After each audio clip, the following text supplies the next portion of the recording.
In our Campaign 2014 coverage, some of you may have cast your vote today. In-person absentee or early voting started today and runs through October 31st. Clerks reported steady turnout in many municipalities around the area. Some voters telling us today that early voting was simply a necessity for them. Oh, I worked that day, and I wouldn't get to the polls otherwise, so I came down to vote now because I otherwise wouldn't vote.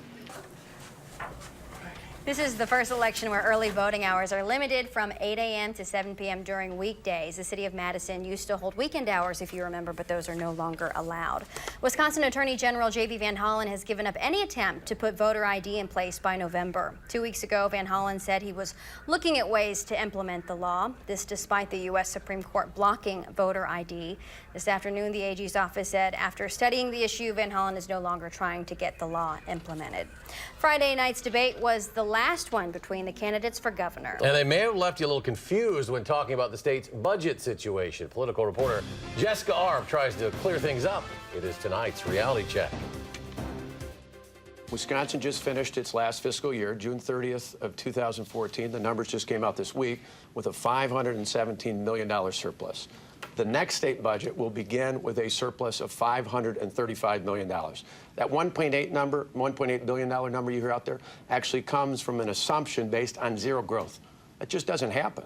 This needs clarification. The state did finish the first year of the budget $517 million in the black, and a projected $1.8 billion deficit at the start of the next budget is based on zero growth in revenues. But that $535 million surplus Walker claims is based on no new spending in the next budget. Republican lawmakers asked the Legislative Fiscal Bureau to draw up projections using 5-year average revenue growth and no new spending. But already, state agencies have requested more than $1.1 billion in the next biennium. We actually have less of a cash balance than had been projected at this point. Also, we have a lot of deferred bills. I mean, there are UW colleges and universities that are putting building projects on hold in order to inflate this number to make it look better than it is. This also needs clarification. Burke is right that our balance is about $200 million lower than was projected back in March. But there's only one notable deferred bill, a $25 million payment to the Transportation Fund, which will now have to be done in the second year of the budget.